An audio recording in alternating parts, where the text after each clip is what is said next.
And I think it's worthwhile pointing out, the National Yacht Club does not in any way restrict the view of the lake and harborfront, and I would like to think enhances the attractiveness and use of the waterfront. You would all agree with that? Considering the turmoil, I guess, surrounding so many of the other harborfront properties in the area, and it goes on and on and on, I consider it fortunate to find ourselves in this position today, and we're delighted and we're all very pleased. Talking about delight, there's one person who we are delighted to have back with us today, and considering that an election may not be far off in the future, and I think it's November 14th, if I agree, right? We know he couldn't resist a platform to speak to the public. I would ask His Worship Mayor Art Eggleton again to speak up and talk to us and take the podium for a moment. Thank you.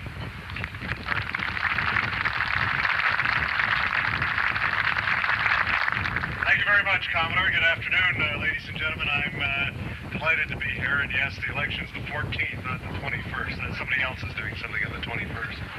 But the occasion is a great one to be able to come here and join you in the official opening of your new clubhouse.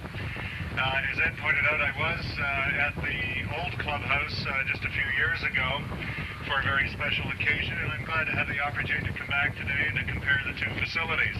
This is a magnificent new place that you have. It's a little bit bigger, I understand. Of course, it takes a little while to bring about the warmth and the character that existed in the old place, and I know that a lot of you would still have warm feelings about it.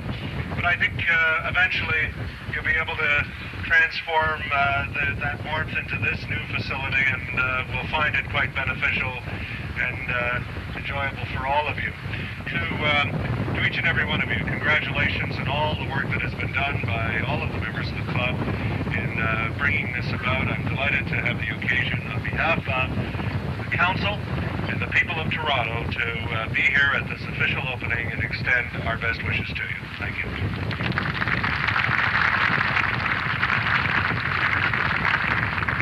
Thank you, Mayor Eggleton.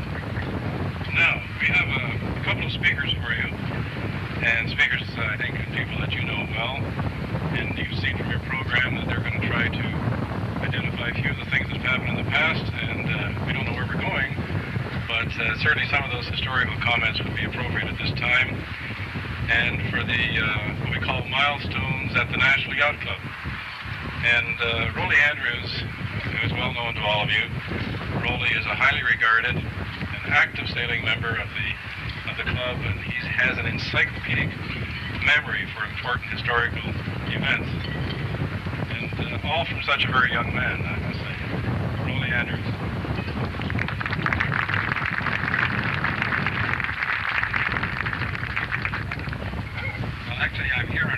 senses, because the people who hired me to do this job, I believe, were under the impression that I was a founding member, and I'm going to give you a first-hand account of how we built the first club.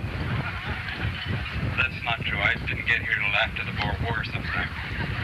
Fortunately, Derek Baker and Janet Willings do have an intimate recollection of those first days, and they have produced a yearbook in 1976 with a fascinating history of the club, which I'm prepared to read to you. Or I would if I could get it far enough away.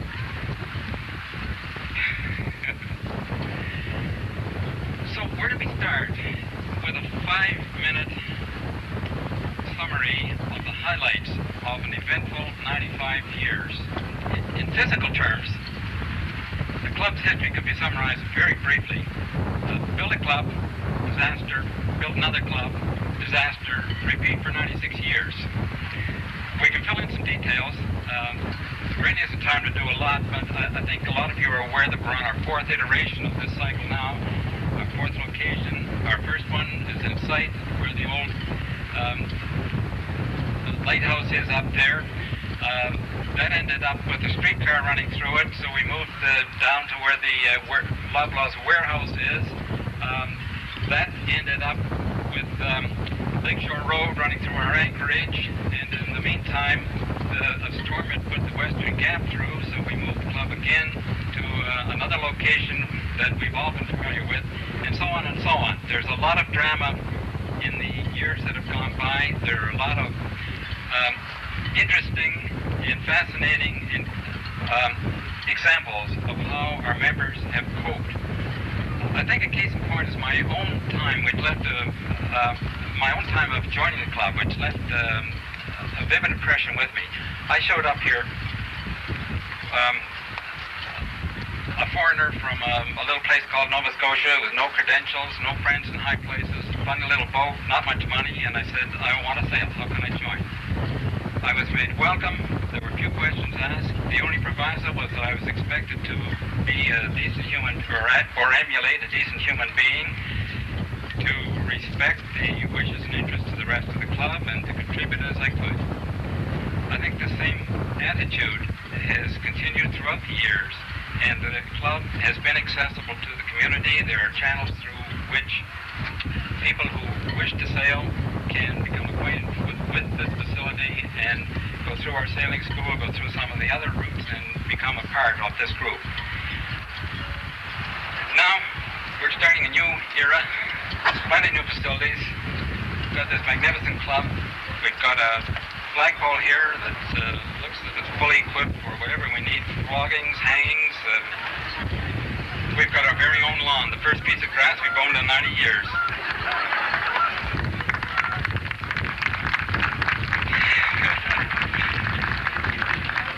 I rather hope, from a personal standpoint, that we don't let the new efficiencies and the new wonders of our physical plant seduce us away from some of these character values that have been so much a part of our past. I hope these new facilities will contribute to a continuation of the things that have been important and which I believe will continue to be important to the welfare of the club. Thank you. Thank you, Raleigh.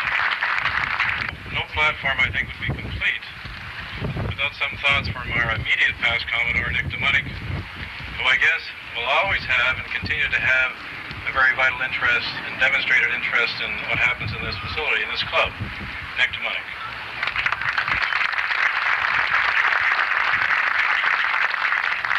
And I'm certainly glad that Ed left me all that time from his speech.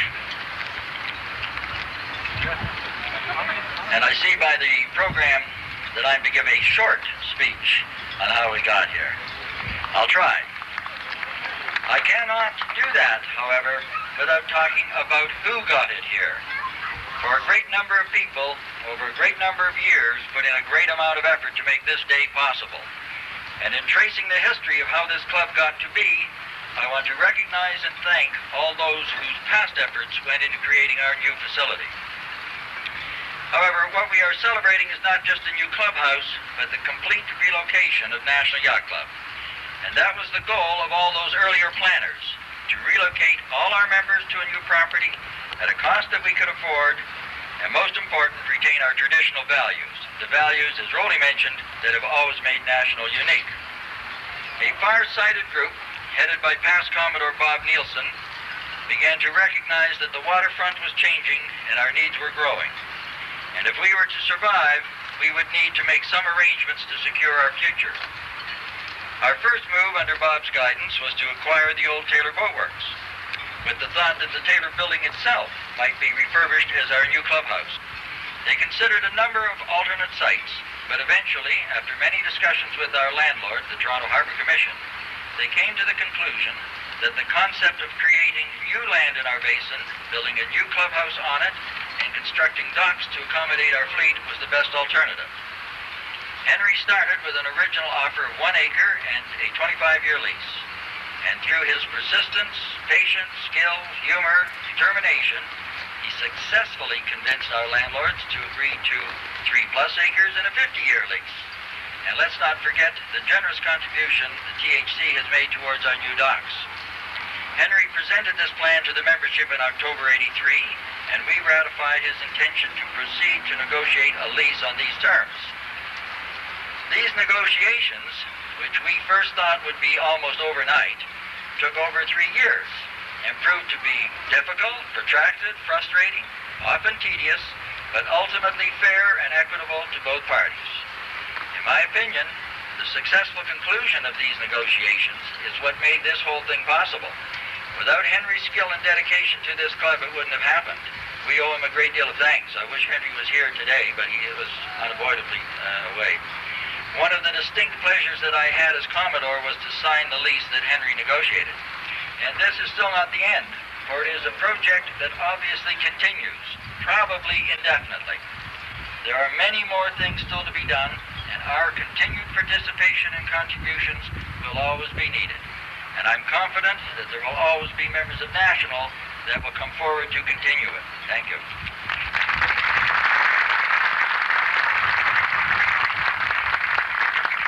Thank you, Nick. Nick always manages to get a few lighthearted moments in there. Thank you very much, Nick. The next individual we'd like to call up is Mr. Frank Smith, who's behind me, who is the Toronto Harbour Commissioner. And Frank would like to say a few words. What we'd like to hear him say, of course, is that he's going to extend the lease for another 50 years at no additional cost. So hopefully he'll come through with something like that. Frank Smith. Talk about being set up. Certainly, Ed, if I'm here in 2036, you have my word, will do. Mr. Commodore, flag officers, directors, members of the National Yacht Club, honored guests, fellow sailors, and power boaters. Ladies and gentlemen, this is another great day for the Toronto waterfront. Just 4 months ago, the Alexandra Yacht Club had its official opening. Today it's the National's turn. There may have been some concern when the Toronto Harbour Commission announced its redevelopment plans for Stadium Road, but I'm sure you will agree with me that whatever problems there may have been, whatever doubts that may have existed, today makes it all worthwhile. Now, Rolly sure helped me a lot. He covered about 45 minutes of my speech and all the history that I had here, but there's one little thing I'd like to share with you that I got a chuckle out of. That is, the construction of your last clubhouse began in 1919, and the contractors were ably assisted by the membership. According to one account of this period, yachts from the National would scour the harbor for large timbers that floated free from the Commission's ongoing works. This wood quickly found its way into the foundations of the new clubhouse.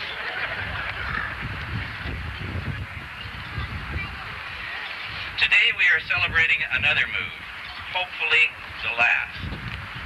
The club's relocation to this site alongside the Western Channel reflects the Commission's traditional emphasis on the development of reclaimed land. Over the years, the National has been a club on the move. It is to the credit of the club and the Commission that these moves have taken place in a spirit of goodwill and cooperation. I want to congratulate the National on its new clubhouse and wish it every success in the future. And I want the National to know that it always has a friend in the Toronto Harbour Commission. Fair winds.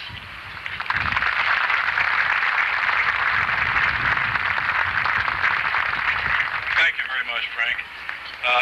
We can now look forward to a lighthearted, entertaining, but a very serious event.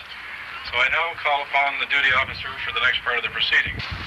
Commission to sway up the flags off. Carry on, Mr. Duty Officer. Southbound, look, watch. Right up to up it. Stop. Everyone!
Past Commodore Peter Barber will raise the Canadian ensign.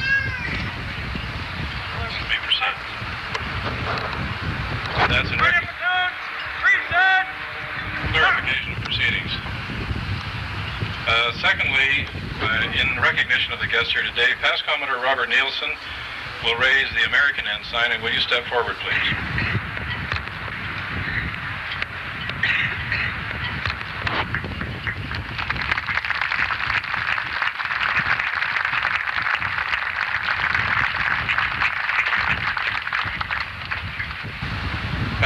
Commodore Robert Yates, will raise the flag of the province of Ontario.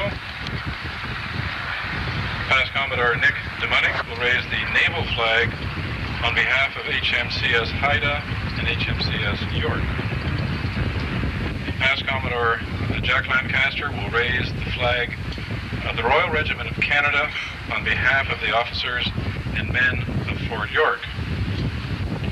Mrs. Elburn Parr, wife of Past Commodore Parr, will raise the City of Toronto flag.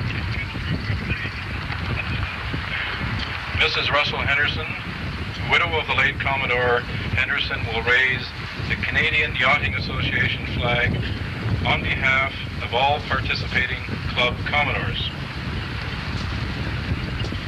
Mrs. Robert Turnbull, wife of the late Commodore Turnbull, will raise the National Yacht Club Burgee.